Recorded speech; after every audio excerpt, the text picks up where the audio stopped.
अतीत में लोगों ने गलती से एरलांग शेन को बिजली का देवता समझ लिया था।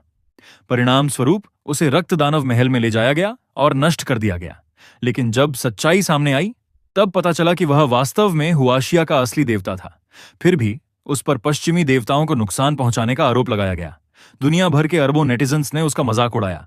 ये एक ऐसी दुनिया है जहां अनगिनत देवताओं का अस्तित्व है। यहाँ केवल किसी देवता की सही पहचान कर लेने से उसके साथ अनुबंध किया जा सकता है और उसकी शक्ति प्राप्त की जा सकती है। लेकिन इस दुनिया के स्वर्गीय राज्य में 90% स्थानीय देवताओं का ज्ञान खो चुका है, इसलिए अधिकांश लोग अपने ही देवताओं को पहचान नहीं पाते। इसी कारण ली बुफान ने एक लाइव स्ट्रीम शुरू करने का फैसला किया। देवता पहचान विशेषज्ञ आज आधिकारिक रूप से लाइव स्ट्रीम शुरू हुई।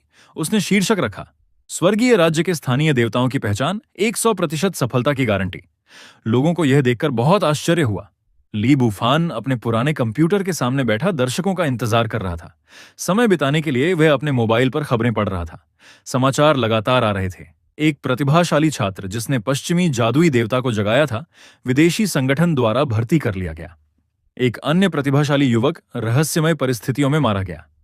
विशेषज्ञों ने दावा किया कि स्वर्गीय राज्य में अब कोई स्थानीय देवता नहीं बचा है। अगर हालात ऐसे ही रहे तो 1 साल के भीतर पूरा देश पतन की ओर बढ़ जाएगा।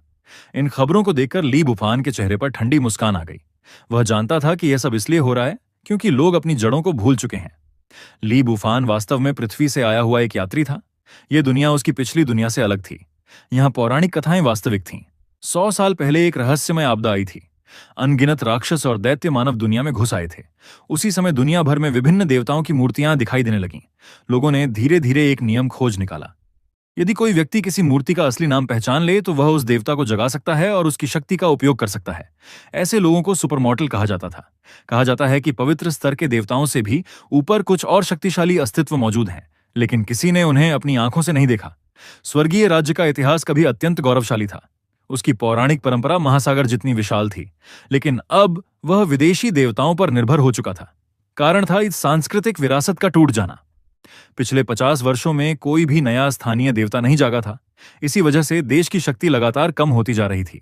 लेकिन ली बुफान के लिए यह सब बदलने का अवसर था, क्योंकि उसके पास था गॉड आइडेंटिफिकेशन सिस्टम, देवता पहचान प्रणाली। ली बुफान ने सिस्टम खोला। एक पारदर्शी वर्चुअल स्क्रीन उसके सामने प्रकट हुई। नाम ली बुफान, जाति मानव स्तर, 0 प्रतिभा। कोई नहीं अनुबंधित देवता, कोई नहीं। सिस्टम मॉल खुल चुका था। यह हर रात 12 बजे रिफ्रेश होता था। सिस्टम ने याद दिलाया, लाइव स्ट्रीम में मिलने वाले उपहार लोकप्रियता अंकों में बदल जाते हैं। 100 यूनिट धन बराबर 1 लोकप्रियता अंक। इन अंकों का उपयोग देवताओं की जानकारी, प्रशिक्षण विधि और सिस्टम मॉल की वस्तुएं खरीदने के लिए किया जा सकता था। सिस्टम की सबसे बड़ी विशेषता यह थी कि जब भी ली बुफान किसी देवता की सफलतापूर्वक पहचान करता, उसे उस देवता की विशेष क्षमता प्राप्त हो जाती। सामान्य लोग केवल देवताओं को आदेश दे सकते थे, लेकिन ली बुफान स्वयं उनकी शक्ति का उपयोग कर सकता था। इसके अलावा सामान्य लोग जीवन भर अधिकतम 10 देवताओं के साथ अनुबंध कर सकते थे, जबकि ली बुफान पर कोई सीमा नहीं थी।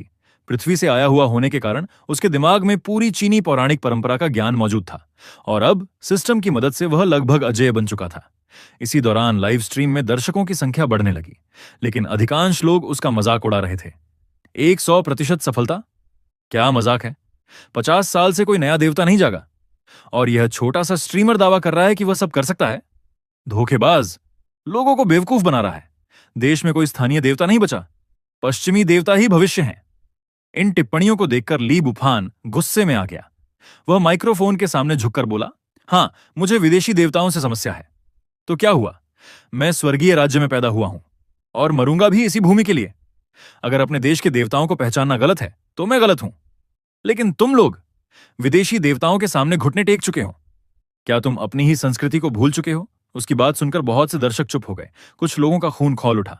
वाह, यही बात सुनना चाहते थे। मैं भी विदेशी देवता के साथ अनुबंधित हूं, लेकिन अपने देश को कभी नहीं भूलूंगा। एंकर सही कह रहा है, कम से कम उसमें हिम्मत तो है। मैं कभी भी दूसरों को महान और अपने देश को तुच्छ नहीं समझूंगा। ली बुफान की बातों में गुस्सा नहीं था, बल्कि अपने देश के लिए गर्व था। लाइव स्ट्रीम की टिप्पणियां तेजी से बदलने लगीं। एंकर ने बिल्कुल सही कहा। मेरे शरीर में जोश दौड़ गया।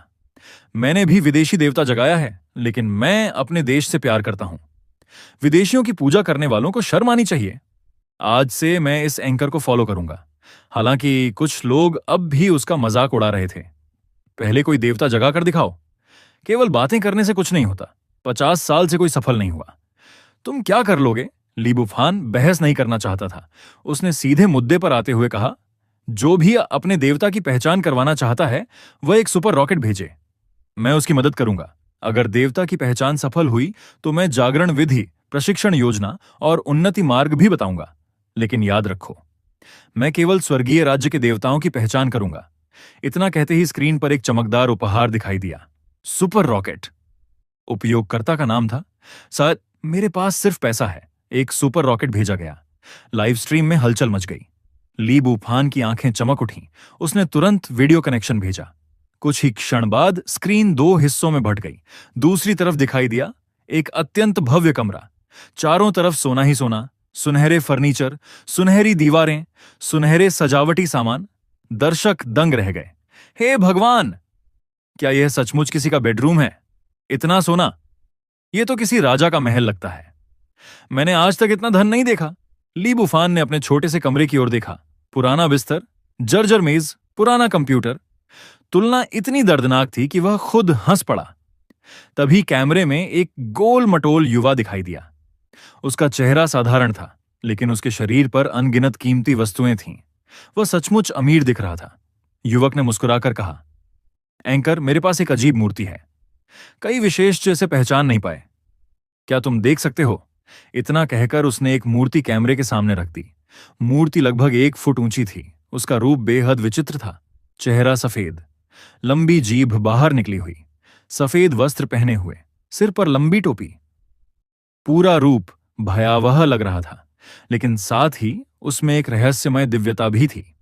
युवक बोला, बहुत सारे विशेषज्ञों ने इसे धन के देवता कहा है, लेकिन कोई इसे जगा नहीं पाया।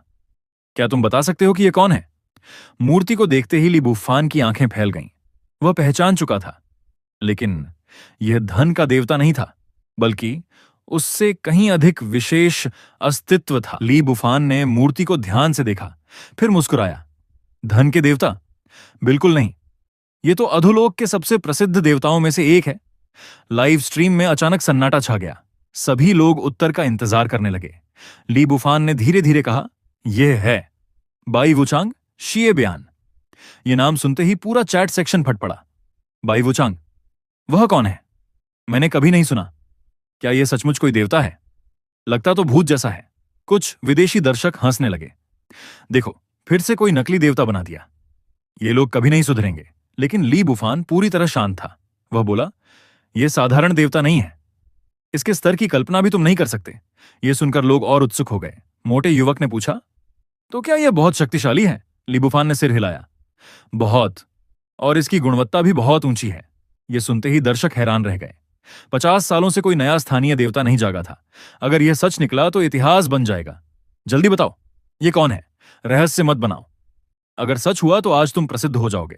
लेकिन कुछ लोग अब भी मजाक उड़ा रहे थे। पहले जगा कर दिखाओ।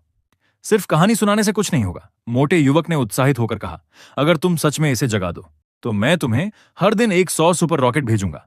यह सुनकर ली बुफान की आंखें चमक उठीं, लेकिन उसने अपने चेहरे पर गंभीरता बनाए रखी। फिर बोला, मुझे पहले एक बात साफ कर लेने दो। यह धन का देवता नहीं है। युवक स्तब्ध रह गया। क्या धन का देवता नहीं? लेकिन इसकी टोपी पर तो शुभ शब्द लिखे हैं। हर विशेषज्ञ ने यही कहा। ली बुफान हंस पड़ा। यही वजह है कि वे असफल रहे, क्योंकि उन्होंने शुरुआत से ही गलत पहचान की थी। ली बुफान ने गहरी सांस ली और बोलना शुरू किया। सबसे पहले एक बात स्पष्ट कर दूं, यह धन का देवता नहीं है। यह अधोलोक का एक प्रसिद्ध देवता है। इसका नाम है बाई वुचांग शिएबियान। यह अधोलोक के 10 महान अधिकारियों में से एक है। इसका कार्य अच्छे लोगों को पुरस्कार देना और बुरे लोगों को दंड देना है। यह मृत आत्माओं को अधोलोक तक पहुंचाने का कार्य करता है। इसे 7वें स्वामी, 7th मास्टर के नाम से भी जाना जाता है। इसके नाम का अर्थ है, जो सद्गुण का सम्मान करेगा वह सुरक्षित रहेगा। लाइव स्ट्रीम पूरी तरह शांत हो गई। सभी लोग ध्यान से सुन रहे थे। ली बुफान ने आगे कहा, इसकी लंबी टोपी और सफेद वस्त्र इसका प्रतीक है। कई लोग इसे देखकर धन के देवता समझ लेते हैं, लेकिन वास्तव में इसका धन से कोई संबंध नहीं है। यह अधोलोक का न्यायाधिकारी है। इतना कहते ही ली बुफान के दिमाग में सिस्टम की आवाज गूंज उठी। डिंग! बधाई हो, आपने सफलतापूर्वक एक देवता की पहचान की। विशेष पुरस्कार प्राप्त हुआ, जेड घोस्ट आर्ट। ली बुफान के शरीर में अचानक एक अजीब शक्ति दौड़ गई। उसके मन में कई रहस्यमयी ज्ञान स्वतः प्रकट हो गए। उसे ऐसा लगा जैसे वह अब आत्माओं को नियंत्रित कर सकता है। वह अंदर ही अंदर मुस्कुराया। यह सिस्टम सचमुच कमाल का है। इसके साथ ही बाई वुचांग की पूरी जानकारी उसकी आंखों के सामने दिखाई देने लगी। देवता, बाई वुचांग प्रकार, यिन देवता गुण, यिन गुणवत्ता, उच्च स्तर, विशेष क्षमता, आत्मा नियंत्रण जागरण, विधि 50 लोकप्रियता अंक खर्च करें, प्रशिक्षण विधि 50 लोकप्रियता अंक खर्च करें, उन्नति मार्ग 100 लोकप्रियता अंक खर्च करें। ली बुफान ने जानकारी देखकर सिर हिलाया। सिस्टम सच में बहुत महंगा है। कुल 200 लोकप्रियता अंक खर्च करने होंगे, लेकिन उसके सामने बैठा यह मोटा अमीर युवक पैसों की खान था, इसलिए उसे कोई चिंता नहीं थी। इसी बीच चैट फिर से भरने लगी। यह सच है या कहानी? मैंने कभी बाई वुचांग का नाम नहीं सुना। अजीब लगता है, लेकिन एंकर बहुत आत्मविश्वास से बोल रहा है। कहीं यह सच ना हो जाए। मोटा युवक बेचैन हो गया। एंकर, अब जागरण की विधि बताओ। अगर तुमने सच में इसे जगा दिया तो मैं वादा करता हूं रोज 100 सुपर रॉकेट दूंगा। ली बुफान मुस्कुराया। फिर उसने अपनी उंगलियां रगड़ी, जो साफ संकेत था पहले भुगतान। यह देखकर चैट में बैठे विरोधी लोग फिर से हंसने लगे। देखा, आखिरकार पैसे की बात आ ही गई। मैं पहले से कह रहा था, यह सब पैसे कमाने का तरीका है। लेकिन मोटे युवक ने बिना एक पल सोचे फिर से बड़ी संख्या में सुपर रॉकेट भेज दिए। सुपर रॉकेट लगातार स्क्रीन पर फटने लगे। सिस्टम की सूचनाएं लगातार आने लगीं। लोकप्रियता प्लस 20 लोकप्रियता प्लस 100 लोकप्रियता प्लस 20। कुछ ही मिनटों में ली बुफान के पास 2000 से अधिक लोकप्रियता अंक जमा हो गए। यह देखकर वह भीतर ही भीतर खुश हो गया। उसने तुरंत 200 अंक खर्च किए और बाई वुचांग की संपूर्ण जानकारी अनलॉक कर ली। सिस्टम ने सारी जानकारी उसके सामने खोल दी। जागरण विधि, बाई वुचांग की मूर्ति को ताइजी यिन यांग चक्र के केंद्र में रखो, फिर उसका वास्तविक नाम पुकारो। प्रशिक्षण विधि, इन तत्व वाले दिव्य पदार्थों का उपयोग करो या आत्मा आधारित जीवों का। उन्नति मार्ग, पहला चरण, सोल हुक चेन, आत्मा पकड़ने वाली जंजीर और मॉर्निंग स्टिक, शोक दंड प्राप्त करना। दूसरा चरण, हेई वुचांग, ब्लैक इम्परमानेंस को जगाना। दोनों एक साथ होने पर गुणवत्ता फिर बढ़ जाएगी। जानकारी प्राप्त करने के बाद ली बुफान ने कहा, अब ध्यान से सुनो। एक बड़ा ताइजी चिन्ह बनाओ। मोटे युवक ने तुरंत आदेश का पालन किया। वह मूर्ति लेकर अपने घर के विशाल बगीचे में पहुंच गया। कैमरा बाहर की ओर घूम गया। दर्शक दंग रह गए।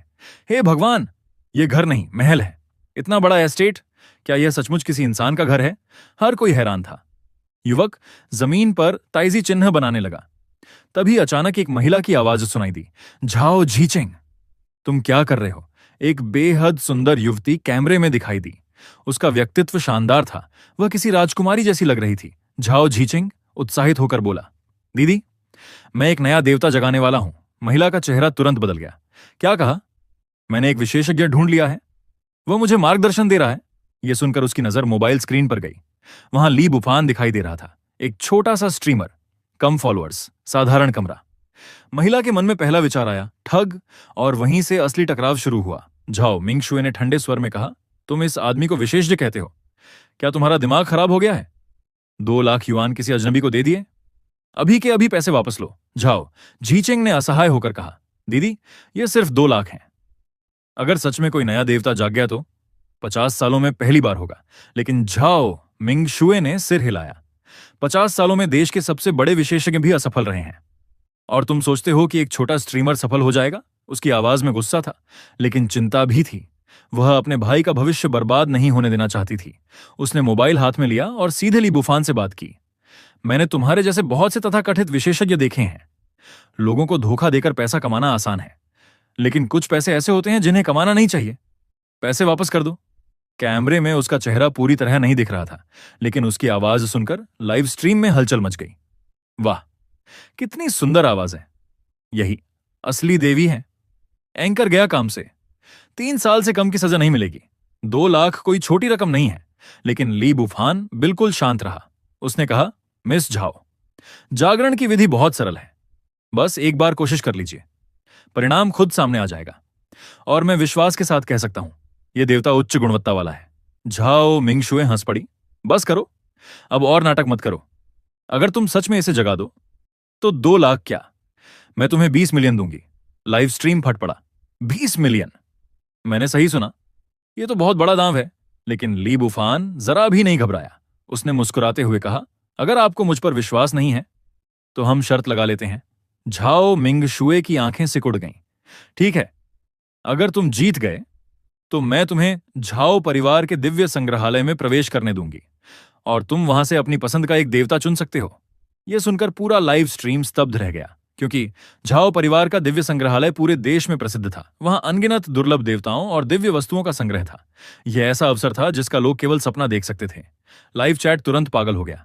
झाओ परिवार? क्या वही झाओ परिवार, देश का नंबर 1 परिवार? हे भगवान, एंकर की किस्मत खुल गई।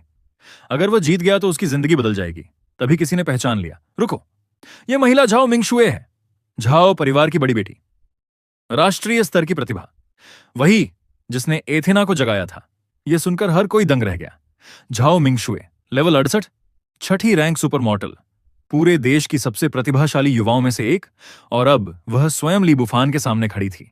लेकिन आश्चर्य की बात यह थी, ली बुफान बिल्कुल भी नहीं डरा, बल्कि उसके चेहरे पर मुस्कान और गहरी हो गई, क्योंकि वह जानता था अगर वह झाओ परिवार के दिव्य संग्रहालय तक पहुंच गया तो उसका भविष्य पूरी तरह बदल जाएगा। एथेना, ज्ञान और युद्ध की देवी। झाओ मिंगशुए उसी देवी की अनुबंधित धारक थी। वह देश की सबसे महत्वपूर्ण रणनीतिक प्रतिभाओं में से एक मानी जाती थी। लाइव चैट में लोग पागल हो चुके थे। मेरी देवी, मैं बेहोश होने वाला हूं। झाओ मिंगशुए सच में आ गई। एंकर की आज परीक्षा होने वाली है। लेकिन ली बुफान का ध्यान कहीं और था। उसके दिमाग में सिर्फ एक बात घूम रही थी, झाओ परिवार का दिव्य संग्रहालय। वहां हजारों दुर्लभ देवता और दिव्य वस्तुएं रखी हुई थीं। एक बार अंदर जाने का अवसर मिल गया तो वह बहुत आगे निकल सकता था। उसने मुस्कुराकर कहा, ठीक है, मैं ये शर्त स्वीकार करता हूं। झाओ मिंगशुए ने पूछा, क्या तुम सच में इतने आत्मविश्वासी हो? ली बुफान ने जवाब दिया, मुझे अपने ज्ञान पर पूरा भरोसा है। लाइव स्ट्रीम में फिर बहस शुरू हो गई। कुछ लोग उसका समर्थन कर रहे थे, कुछ उसका मजाक उड़ा रहे थे, लेकिन अब सबकी निगाहें एक ही चीज पर थीं। क्या वास्तव में कोई नया देव? ली बुफान ने गंभीर स्वर में कहा, सफेद सद्गुण का प्रतीक है। बाई वूचांग का वास्तविक नाम है शिए ब्यान। उसके नाम का अर्थ है जो भलाई का सम्मान करेगा वह सुरक्षित रहेगा। उसे 7वें स्वामी, 7th मास्टर के नाम से भी जाना जाता है। वह अधोलोक के महत्वपूर्ण अधिकारियों में से एक है। उसका कार्य है अच्छों को पुरस्कार देना, बुरों को दंड देना और अधोलोक में व्यवस्था बनाए रखना। वह अधोलोक के 10 महान मार्शलों में से एक है। ली बुफान ने आगे कहा, अब तुम्हें बस ताइजी चक्र के अंदर खड़ा होना है। अपनी आध्यात्मिक शक्ति मुक्त करो और वही शब्द दोहराओ जो मैंने अभी बताए हैं। बस इतना ही। झाओ झीचिंग चौंक गया। लाइव चैट भी हंसी से भर गया। इतना आसान? देवता जागरण कोई बच्चों का खेल है क्या? अनुबंध नहीं करना होगा, देवताओं के साथ समझौता नहीं करना होगा, सिर्फ नाम लेने से देवता जाग जाएगा? मजाक मत करो। झाओ मिंगशुए के चेहरे पर भी उपहास था। अब उसे लगभग पूरा विश्वास हो चुका था कि ली बुफान एक ठग है, लेकिन ली बुफान पूरी तरह निश्चिंत था। उसने आत्मविश्वास से कहा, चिंता मत करो, कुछ भी गलत नहीं होगा।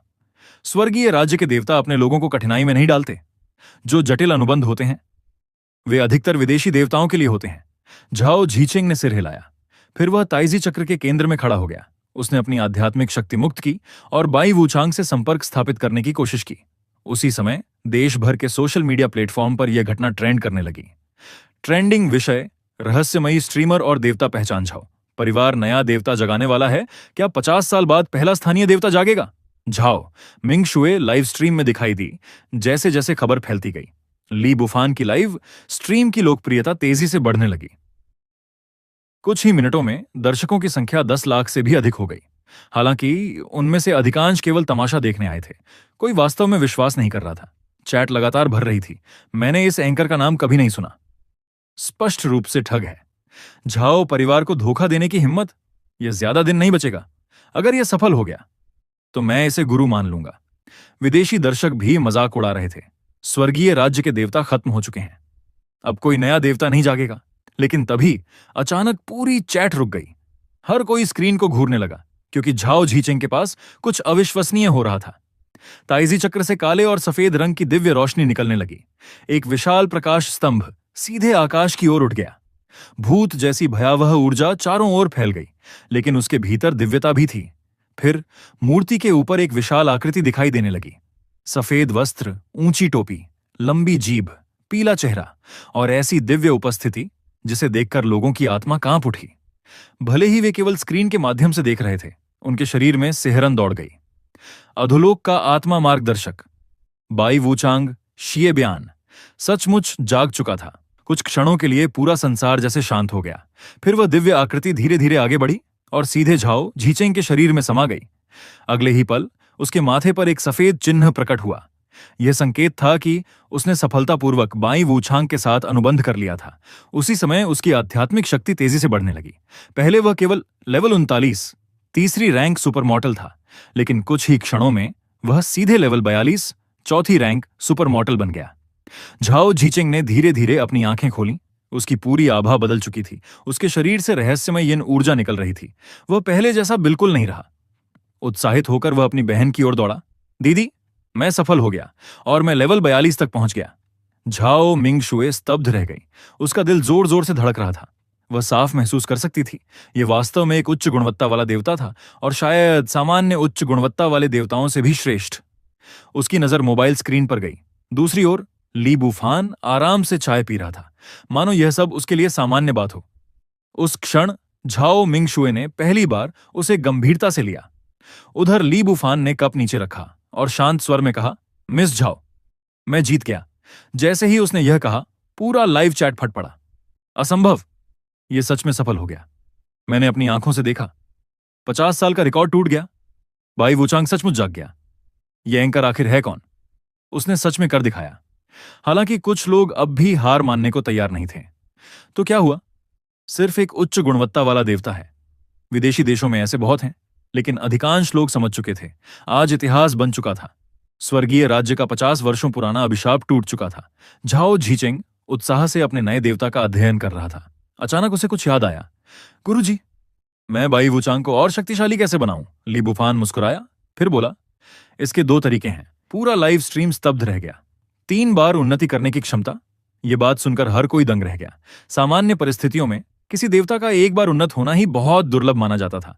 2 बार उन्नति करने वाले देवता तो और भी कम थे, लेकिन बाई वूचांग, वह 3 बार उन्नति कर सकता था।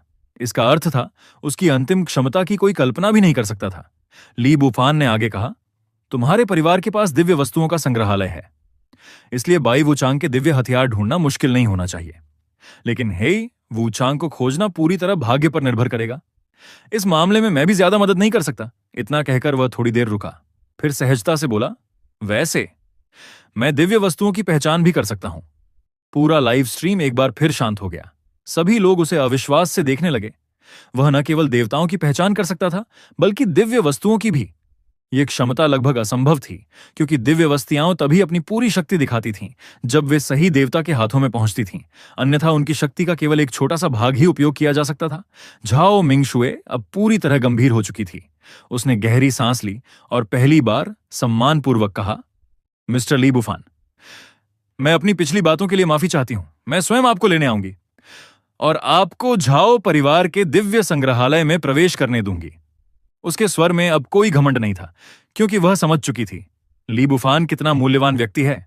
वह केवल झाओ परिवार के लिए नहीं, पूरे स्वर्गीय राज्य के लिए महत्वपूर्ण था। इसके बाद दोनों ने निजी तौर पर संपर्क जानकारी का आदान प्रदान किया और लाइव स्ट्रीम समाप्त हो गई। लेकिन इंटरनेट पर हंगामा अभी भी जारी था। देश विदेश की अनेक शक्तियां ली बुफान पर ध्यान देने लगी थीं। हालांकि ली बुफान को इन सब बातों की कोई परवाह नहीं थी। वह अपने कमरे में लौट आया और सीधे सिस्टम मॉल खोल लिया। उसने अपनी वर्तमान लोकप्रियता देखी। लोकप्रियता अंक 2522 वूचांग के जागरण के बाद दर्शकों ने भारी मात्रा में उपहार भेजे थे। इसी वजह से उसकी लोकप्रियता तेजी से बढ़ गई थी। उसने सिस्टम मॉल खोला। उसके सामने अनेक वस्तुएं दिखाई दीं। सिस्टम मॉल लकड़ी तत्व दिव्य क्रिस्टल 200 अंक लकड़ी तत्व वाले देवता का स्तर +1 बढ़ाता है। देवता प्रतिमा ब्लाइंड बॉक्स 500 अंक निम्न से उच्च गुणवत्ता तक किसी भी देवता की प्रतिमा प्राप्त हो सकती है। दिव्य वस्तु ब्लाइंड बॉक्स 500 अंक यादृच्छिक दिव्य वस्तु प्राप्त करें। देवता प्रतिभा ब्लाइंड बॉक्स 1000 अंक एक विशेष प्रतिभा प्राप्त करें। फिर उसकी नजर अंतिम वस्तु पर पड़ी। नुवा की अवशिष्ट दिव्य छवि कीमत 5 लाख लोकप्रियता अंक। यह देखकर ली बुफान की आंखें फैल गईं। नुवा, चीनी पौराणिक कथाओं की महान सृष्टिकर्ता, मानव जाति की जननी, आकाश की मरम्मत करने वाली देवी, असंख्य पौराणिक कथाओं की केंद्रीय हस्ती। अगर वह सचमुच नुवा को जगा पाया तो उसकी शक्ति की कल्पना भी नहीं की जा सकती थी। लेकिन एक समस्या थी, यह केवल अधूरी दिव्य छवि थी, इसलिए नुवा को अभी पूरी तरह नहीं जगाया जा सकता था। फिर भी जब तक सिस्टम मॉल रोज रिफ्रेश होता रहेगा, उसे बाकी हिस्से मिलने की संभावना बनी रहेगी। ली बूफान के चेहरे पर मुस्कान आ गई। सिस्टम, नुआ की अवशिष्ट छवि को स्थायी रूप से लॉक कर दो। सिस्टम की आवाज तुरंत गूंजी। डिंग। नुआ की अवशिष्ट दिव्य छवि सफलतापूर्वक लॉक कर दी गई। नुआ की छवि को सुरक्षित करने के बाद ली बूफान की नजर एक दूसरी वस्तु पर पड़ी। देवता प्रतिमा ब्लाइंड बॉक्स, कीमत 500 लोकप्रियता अंक। वह सोचने लगा। हालांकि उसके पास देवता पहचान प्रणाली थी, लेकिन वह स्वयं अभी तक किसी देवता के साथ अनुबंधित नहीं था। इस खतरनाक दुनिया में, जहां राक्षस और दैत्य हर जगह मौजूद थे, अपना स्वयं का देवता होना बेहद जरूरी था। कुछ देर सोचने के बाद उसने निर्णय लिया। सिस्टम, एक देवता प्रतिमा ब्लाइंड बॉक्स खरीदो। तुरंत सूचना आई। डिंग। 500 लोकप्रियता अंक खर्च किए गए। देवता प्रतिमा ब्लाइंड बॉक्स प्राप्त हुआ। शेष लोकप्रियता 2000 अंक। अगले ही पल उसके सामने एक विशाल कांस्य संदूक प्रकट हुआ। वह लगभग आधे इंसान जितना ऊंचा था। उसकी सतह पर प्राचीन रहस्यमय आकृतियां बनी हुई थीं। उससे अत्यंत प्राचीन और दिव्य आभा निकल रही थी। सिस्टम ने कहा, कृपया संदूक खोलने के लिए रक्त की एक बूंद चढ़ाए। ली बूफान ने तुरंत एक छोटा चाकू उठाया, अपनी उंगली काटी और रक्त की एक बूंद संदूक पर गिरा दी। क्लिक। संदूक धीरे धीरे खुलने लगा। अंदर से रंग बिरंगी दिव्य रोशनी फूट पड़ी। कमरा पूरी तरह प्रकाश से भर गया। ली बूफान की आंखें उस रोशनी पर टिकी थीं। धीरे धीरे उस प्रकाश के भीतर एक आकृति दिखाई देने लगी। एक अद्भुत सुंदरी, निर्मल सफेद वस्त्र, अलौकिक सौंदर्य, शानदार व्यक्तित्व, और उसके पीछे एक विशाल सफेद जेड जैसा अजगर कुंडली मारे हुए था। ली बूफान स्तब्ध रह गया। उसकी आंखें फैल गईं। यह सफेद नाग? एक देवी। प्रकाश और तेज होता गया। रहस्यमयी देवी धीरे धीरे प्रकट होने लगी। कल्पना मूर्ति को ध्यान से देख रही थी। सोचते सोचते उसकी आंखें फैल गईं और वह तुरंत बोल उठी, ये तो श्वेत नागिन है, बाई सुजैन। तभी सूचना प्रकट हुई। सर्प देवी प्रकार, दैवीय नाग। तत्व, जल गुणवत्ता, उच्च दिव्य शक्ति, जल प्रलय, जल जातियों पर नियंत्रण जागरण, 50 लोकप्रियता अंक। पालन पोषण, 50 लोकप्रियता अंक उन्नति, 100 लोकप्रियता अंक। बधाई हो, आपने सफलतापूर्वक पहचान कर ली है। अब पुरस्कार निकाला जा रहा है। कुछ क्षण बाद सूचना आई। बधाई हो, आपको अमर लिंगजी प्राप्त हुआ है।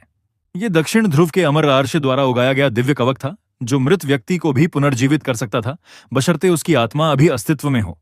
यदि इसे किसी देवता को दिया जाए तो उसका स्तर 5 बढ़ सकता था और साधक की मानसिक शक्ति 2 अंक बढ़ जाती। ली बूफान यह देखकर आश्चर्यचकित रह गया। उसने सोचा कि इतनी दुर्लभ वस्तु को अभी खर्च करना उचित नहीं होगा। बेहतर होगा कि इसे भविष्य के लिए बचाकर रखा जाए। उसने फिर श्वेत नागिन की मूर्ति की ओर देखा। उसने कभी नहीं सोचा था कि यह मूर्ति प्रसिद्ध बाई सुजैन की होगी, वह स्त्री जिसने प्रेम के लिए अमर बनने का अवसर भी छोड़ दिया था। इसके बाद ली बूफान ने 200 लोकप्रियता अंक खर्च करके उसके जागरण और विकास की जानकारी खोली। जागरण विधि, उधार दवा मांगना। पालन पोषण, जल तत्व की दिव्य सामग्री, प्रेम की शक्ति, उन्नति, सच्चे प्रेम के आंसुओं की 8 बूंदें, शूशेण या श्याओ छिंग की उपस्थिति। यह देखकर ली बूफान कुछ देर चुप रहा। उसे याद आया कि श्वेत नागिन की कथा में दवा उधार लेने वाला प्रसंग वास्तव में बहुत महत्वपूर्ण था। वह असमंजस में पड़ गया। 200 लोकप्रियता अंक उसकी सारी जमा पूंजी थे। अगर यह असफल हो गया तो शायद दोबारा ऐसा अवसर नहीं मिलेगा। उसे टीवी धारावाहिक की कहानी याद आई और उसने झिझकते हुए संवाद बोल दिया। जैसे ही उसने वाक्य पूरा किया, अचानक आकाश में गर्जना हुई। कुछ ही क्षणों में काले बादल छा गए और मूसलाधार वर्षा शुरू हो गई। लोग घबराकर इधर उधर भागने लगे। तभी किसी ने आकाश की ओर इशारा किया। सबने ऊपर देखा। काले बादलों के बीच हजारों मीटर लंबा एक विशाल श्वेत नाग घूम रहा था। उसकी चमकदार सफेद शल्क बिजली की रोशनी में दमक रही थी। उसकी आंखें 2 विशाल लालटेन की तरह चमक रही थीं। उसने मानवीय भाषा में कहा, मैं लौट आई हूं। उसकी आवाज में रानी जैसी गरिमा और अपार शक्ति थी। इसके बाद वह विशाल नाग प्रकाश की किरण में बदल गया और ली बूफान की दिशा में उतर गया। कुछ ही क्षणों में तूफान समाप्त हो गया। सूर्य फिर से चमकने लगा, मानो कुछ हुआ ही ना हो। लेकिन भीगी हुई धरती इस घटना की सच्चाई साबित कर रही थी। ली बूफान के बारे में खबर तेजी से फैलने लगी। उसने झाओ परिवार के युवा स्वामी की सहायता करके श्वेत वूचांग देवता को जगाया था और अब एक और नया देवता प्रकट हो गया था। जब लोगों ने यह समाचार सुना तो अनेक शक्तिशाली संगठन उसकी ओर ध्यान देने लगे। उसी समय शाही राजधानी के भीतर एक गुप्त बैठक चल रही थी। एक विशाल मेज के चारों ओर कई वरिष्ठ अधिकारी बैठे थे। उनके सामने स्क्रीन पर 2 दृश्य दिखाई दे रहे थे। एक में ली बूफान की लाइव स्ट्रीम और दूसरे में अभी अभी प्रकट हुई श्वेत नागिन की दिव्य घटना। एक अधिकारी ने रिपोर्ट पढ़ते हुए कहा, ली बूफान, आयु 23 वर्ष, राजधानी का निवासी। माता पिता का देहांत हो चुका है। उसने प्राचीन स्वर्गीय इतिहास में उत्कृष्ट अंक प्राप्त किए थे। 2 वर्ष पहले उसकी मानसिक शक्ति जागृत हुई, लेकिन उसने किसी देवता से अनुबंध नहीं किया। फिर अधिकारी कुछ देर रुक गया। एक वरिष्ठ व्यक्ति ने पूछा, आगे क्या हुआ? अधिकारी ने गहरी सांस लेकर कहा, 1 वर्ष पहले वह नंबर 1 दिव्य अवशेष उत्खनन परियोजना में शामिल हुआ था। वहां किसी अज्ञात घटना के कारण उसे गंभीर मानसिक आघात पहुंचा और बाद में उसे मानसिक रोगी घोषित कर दिया गया। मानसिक रोगी? जी। उसने ऐसा क्या देखा था? अधिकारी बोला, रिकॉर्ड के अनुसार उसने एक काला विशाल टॉवर और एक विशाल कांस्य द्वार देखने का दावा किया था। कमरे में बैठे सभी लोग चुप हो गए। नंबर 1 दिव्य अवशेष राष्ट्रीय स्तर की परियोजना थी, लेकिन उनमें से किसी ने भी कभी ऐसे टॉवर या कांस्य द्वार के बारे में नहीं सुना था। मुख्य अधिकारी ने कहा, ठीक है, तुम जा सकते हो और उत्खनन परियोजना के प्रभारी को तुरंत मेरे पास भेजो। रिपोर्ट देने वाला व्यक्ति चला गया। इसके बाद मुख्य अधिकारी ने सभी की ओर देखते हुए पूछा, आप लोग क्या सोचते हैं? एक वृद्ध व्यक्ति बोला, जिसे उस परियोजना में शामिल होने का अवसर मिला हो, उसका पृष्ठभूमि रिकॉर्ड अवश्य उत्कृष्ट होगा। दूसरे ने कहा, 10 वर्ष में होने वाला देवताओं का युद्ध निकट है, संभव है कि यही युवक हमारे लिए आशा की किरण हो। तीसरे ने गंभीर स्वर में कहा, चाहे कुछ भी हो, केवल इस तथ्य से कि वह स्वर्गीय देवताओं की पहचान कर सकता है, वह राष्ट्रीय धरोहर के समान है, उसकी सुरक्षा सर्वोच्च प्राथमिकता होनी चाहिए। सभी ने सहमति व्यक्त की। एक ही दिन में 2 देवताओं का जागना विदेशी शक्तियों का ध्यान अवश्य आकर्षित करेगा। पहले हमारा देश देवताओं की कमी के कारण दबाव में था, लेकिन अब स्थिति बदल सकती है। अंततः निर्णय लिया गया, झाओ परिवार का उससे संपर्क है, उन्हें ही उसके पास भेजा जाए। उधर ली बुफान के कमरे में दिव्य प्रकाश धीरे धीरे समाप्त हो रहा था। पत्थर की मूर्ति अब एक अद्भुत सुंदरी में बदल चुकी थी। उसका चेहरा अत्यंत सुंदर था, उसकी त्वचा बर्फ जैसी उजली और उसका स्वभाव शांत तथा दिव्य था। वह ली बुफान को ध्यान से देख रही थी। अचानक उसने अपनी बाहें ली बुफान के गले में डाल दी। ली बुफान चौंक गया। जब उसने आंखें खोली तो उसके सामने बाई सुजैन का मोहक चेहरा था। प्रिय पति! उसकी मधुर आवाज सुनकर ली बुफान सिहर उठा। रुको, तुम गलत समझ रही हो, मैं शूशेन नहीं हूं। लेकिन बाई सुजैन ने सिर हिलाया। नहीं, आप ही मेरे पति हैं। मैं सच कह रहा हूं, मेरा नाम ली बुफान है। बाई सुजैन की आंखों में उदासी भर गई। क्या आप मुझे पहचानते नहीं? ली बुफान असहाय हो गया। उसी समय उसके गुणपट्ट पर नई सूचना दिखाई दी। बाई सुजैन प्रकार, दैवीय नाग, तत्व जल गुणवत्ता, उच्च स्तर, प्रथम चरण। साथ ही एक अतिरिक्त सूचना भी दिखाई दी, वर्तमान अवस्था प्रेम उन्माद, विशेष चरण। यह देखकर ली बुफान अवाक रह गया। 1000 वर्ष पुरानी नागिन भी प्रेम उन्माद की अवस्था में जा सकती है। उसे समझ में आ गया कि बाई सुजैन उसे शूशेन क्यों समझ रही थी। अपूर्ण देवताओं की स्मृतियां और शक्तियां पूरी नहीं होती। जब तक वह आगे विकसित नहीं होगी, तब तक उसकी स्मृतियां भी अधूरी रहेंगी। इसलिए ली बुफान ने उसे शांत करने की कोशिश की। अच्छी लड़की, मुझे अभी कुछ काम है, बाद में वापस आऊंगा। काफी समझाने के बाद वह मान गई। बाई सुजैन को शांत करने के बाद ली बुफान ने अपनी स्थिति जांची। उसकी मानसिक शक्ति पहले से कहीं अधिक बढ़ चुकी थी। उसे महसूस हो रहा था कि उसकी इंद्रियां पूरी तरह बदल गई हैं। बिना आंखें खोले भी वह आसपास की हर चीज का आभास कर सकता था। उसने अपना फोन उठाया और इंटरनेट देखने लगा। लगभग हर बड़े प्लेटफॉर्म पर उसी की चर्चा हो रही थी। एक ही दिन में 2 स्वर्गीय देवताओं का जागरण। क्या स्वर्गीय राष्ट्र का भाग्य पुनर्जीवित हो रहा है? राजधानी के तटीय क्षेत्र में जागे देवताओं का संबंध ली बुफान नामक स्ट्रीमर से हो सकता है। कुछ लोग उसकी प्रशंसा कर रहे थे, जबकि कुछ उसका मजाक उड़ा रहे थे। इसी दौरान उसकी नजर एक समाचार पर पड़ी। नंबर 1 दिव्य अवशेष से रहस्यमय मूर्ति बरामद। समाचार में एक विचित्र देव प्राणी की तस्वीर थी। उसका शरीर बाघ जैसा, चेहरा मानव जैसा और कई भुजाइयां थीं। उसे देखते ही ली बुफान का चेहरा गंभीर हो गया।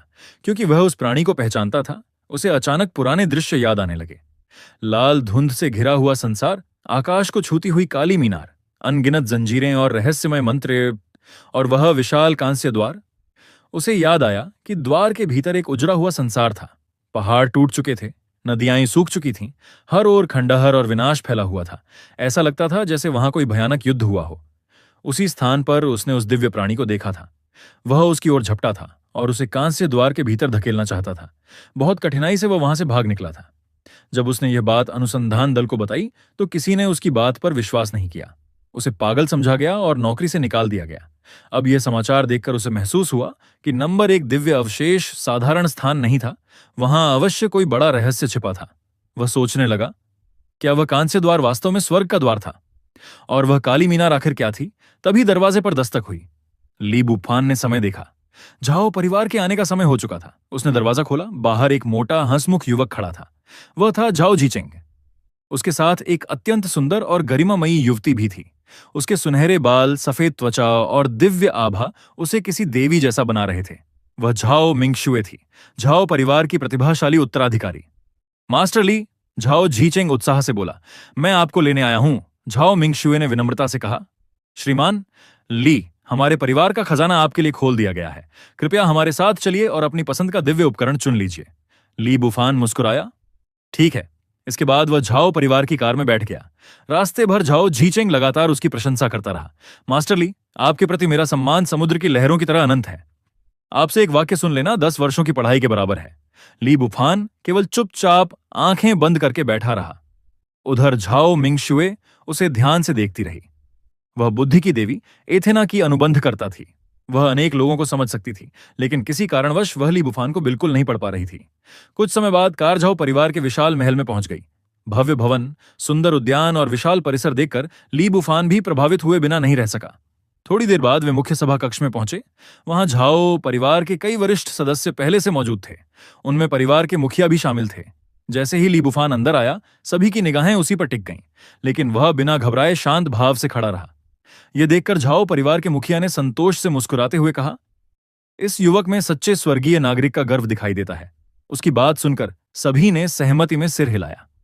उन लोगों को ली बुफान के भीतर गहरी देशभक्ति और आत्मविश्वास महसूस हो रहा था। इसके बाद वे उसे झाओ परिवार के खजाने की ओर ले गए। अनेक सुरक्षा द्वार पार करने के बाद वे एक विशाल कक्ष में पहुंचे। अंदर अनगिनत दिव्य वस्तुएं रखी थीं, तलवारें, भाले, दिव्य औषधियां, प्राचीन वस्त्र और दुनिया भर की पौराणिक धरोहरें। उन्हें देखकर ली बुफान की आंखें चमक उठीं। झाओ परिवार का खजाना देखकर लाइव स्ट्रीम के दर्शक दंग रह गए। चारों तरफ अनगिनत दिव्य हथियार और दुर्लभ वस्तुएं रखी हुई थीं। किसी ने टिप्पणी की, सिर्फ एक वस्तु बेच दी जाए तो साधारण इंसान पूरी जिंदगी आराम से जी सकता है। दूसरे ने लिखा, झाओ परिवार की ताकत सचमुच अविश्वसनीय है। हालांकि कुछ विदेशी समर्थक दर्शक व्यंग्य भी कर रहे थे। उनका कहना था कि इन वस्तुओं में से कई अन्य देशों से लाई गई थीं। ली बुफान ने उन टिप्पणियों को नजरअंदाज कर दिया और खजाने की वस्तुओं को देखने लगा। झाओ परिवार के मुखिया ने मुस्कुराकर कहा, मेरी बेटी ने आपसे जो वादा किया था उसके अनुसार आप यहां से कोई भी एक दिव्य वस्तु चुन सकते हैं, और मेरे बेटे की मदद करने के लिए धन्यवाद स्वरूप हम आपको एक अतिरिक्त वस्तु भी देंगे। यह सुनकर ली बुफान प्रसन्न हो गया। तो मैं विनम्रता से यह उपहार स्वीकार करता हूं। लाइव स्ट्रीम में फिर हलचल मच गई। बहुत से लोग कहने लगे कि झाओ परिवार स्पष्ट रूप से ली बुफान को महत्व दे रहा है। कुछ लोग तो यह भी कह रहे थे कि परिवार उसे अपने पक्ष में करने की कोशिश कर रहा है। उसी समय झाओ झीचेंग ने पूछा, भाई ली, आज जो विशाल श्वेत नाग दिखाई दिया था, क्या वह वास्तव में आपका देवता था? ली बुफान ने शांत स्वर में उत्तर दिया, हाँ, वह मेरा अनुबंधित देवता है। मैंने आज ही उसे जगाया है। यह सुनते ही दर्शकों के बीच फिर सनसनी फैल गई। जो लोग पहले उस पर संदेह कर रहे थे वे भी चुप हो गए। अब ली बुफान पूरे ध्यान से दिव्य वस्तुओं को देखने लगा। अपनी पौराणिक ज्ञान के कारण वह अधिकांश वस्तुओं को पहचान रहा था। एक स्थान पर उसे अग्नि से घिरे 2 पहिए दिखाई दिए। वह मुस्कुराया। यह नज्जा के प्रसिद्ध फेंगुओलुन वायु अग्निचक्र हैं। आगे बढ़ते हुए उसने अन्य वस्तुओं की भी पहचान की।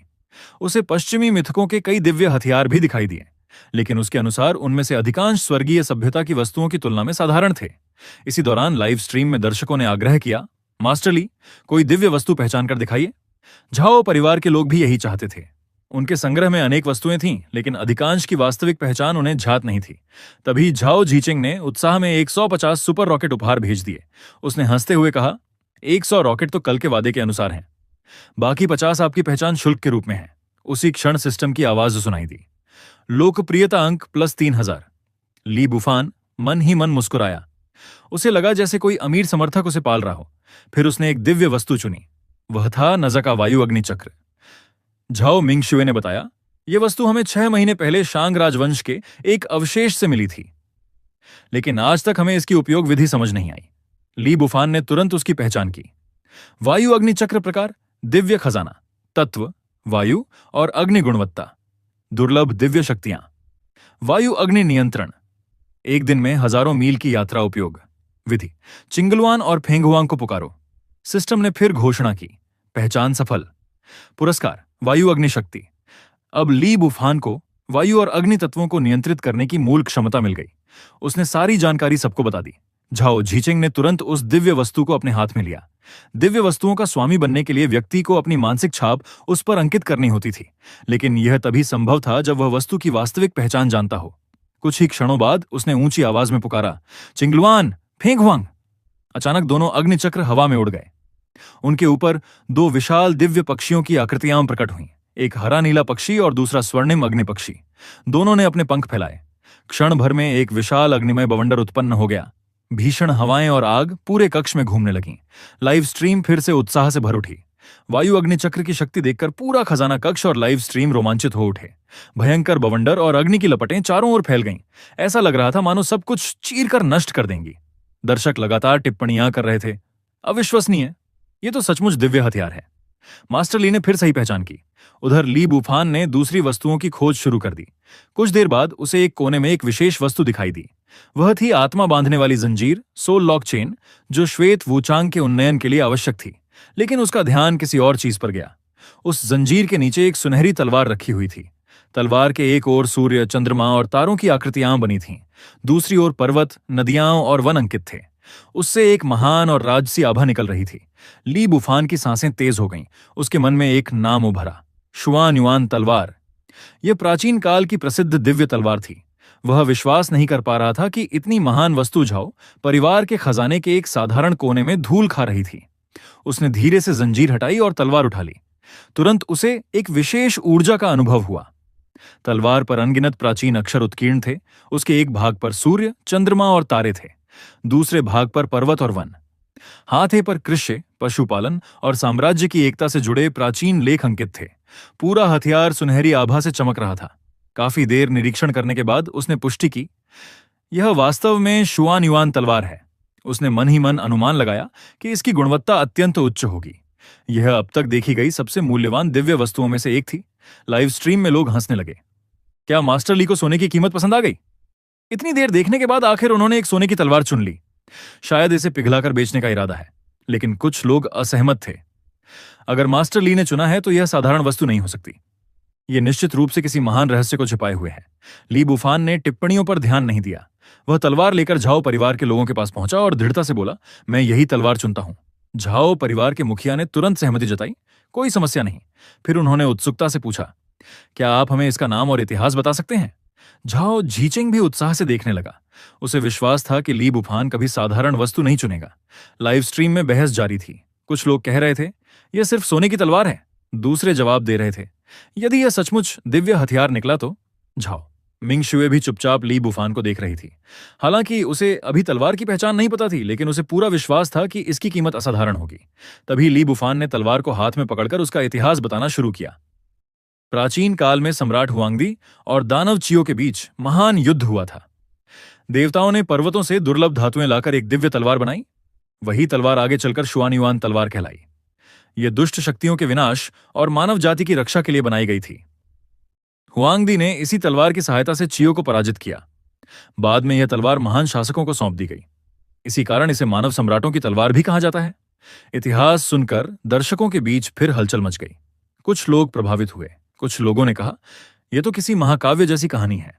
लेकिन बहुत से लोग अभी भी संदेह कर रहे थे। कौन जाने यह सच है या नहीं, पहले इसे प्रमाणित करके दिखाओ। लाइव स्ट्रीम में दर्शकों के बीच बहस तेज हो गई। कुछ लोग कह रहे थे, अगर यह सचमुच मानव सम्राट की तलवार है तो इसे अभी प्रमाणित किया जा सकता है। मास्टर ली इसे अपने नाम पर स्वीकार करके दिखाए।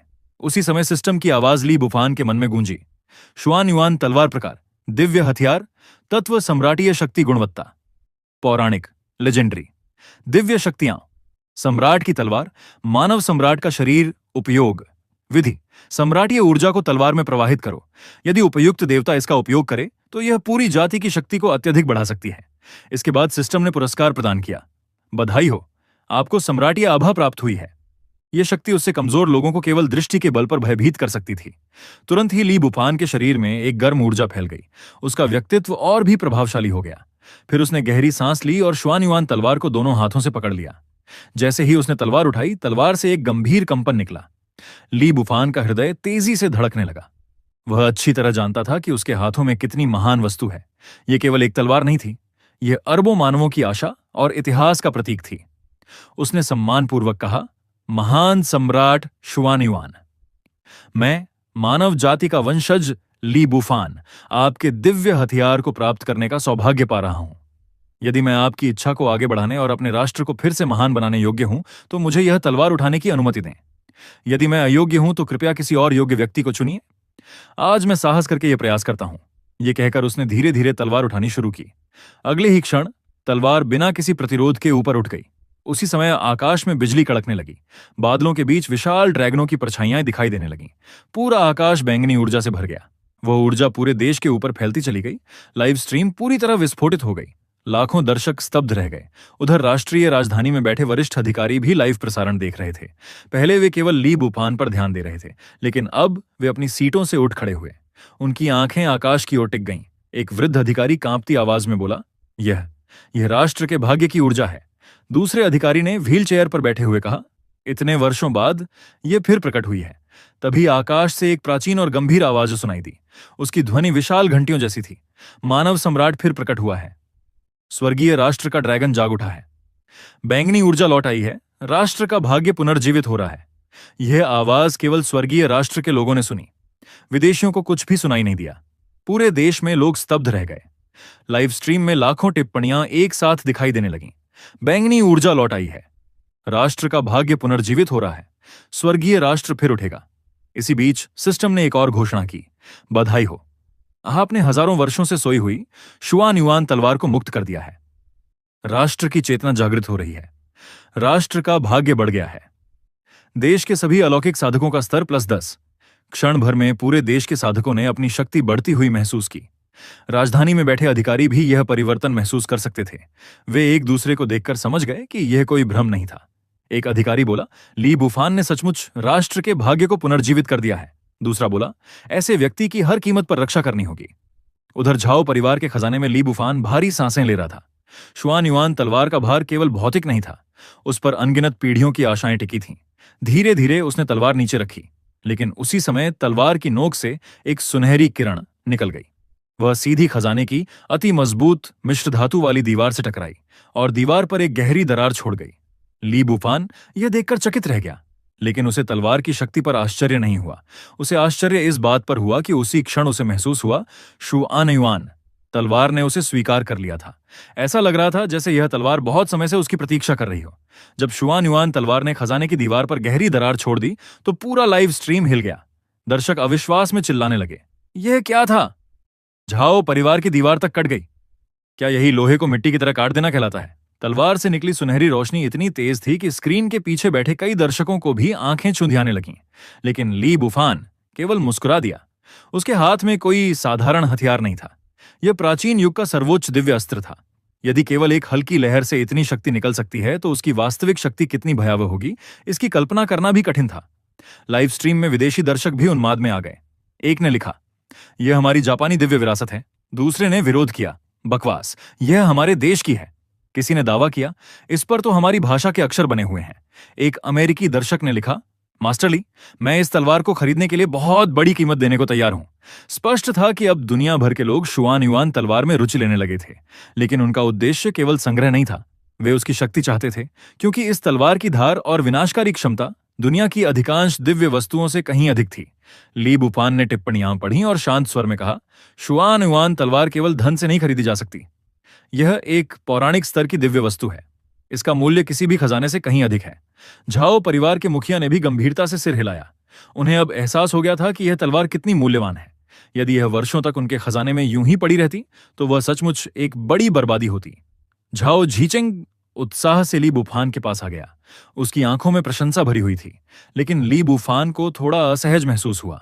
उसे लगा जैसे यह लड़का उसका बहुत बड़ा प्रशंसक बन चुका है। झाओ झीचेंग हंसते हुए बोला, भाई ली, अब तो पूरी दुनिया जानती है कि आप कितने महान हैं। ली बुफान ने बेबस होकर सिर हिला दिया। उसे प्रसिद्धि की आदत नहीं थी, लेकिन वह समझता था कि आज की घटना के बाद उसकी जिंदगी पहले जैसी नहीं रहेगी। शुआन युआन तलवार ने उसे स्वीकार कर लिया था।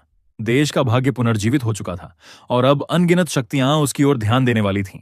उसी समय झाओ झीचेंग ने अचानक पूछा, भाई ली, क्या आपको याद है कि आपने पहली बार कौन सा देवता जगाया था? ली बुफान मुस्कुराया, बिल्कुल, वह था श्वेत वूचांग। झाओ झीचेंग तुरंत उत्साह से बोला, सही कहा। आखिर वह पिछले कई दशकों में सफलतापूर्वक जागृत किया गया पहला स्वर्गीय देवता था। मैं अपना नाम भूल सकता हूं, लेकिन उस दिन को कभी नहीं भूलूंगा।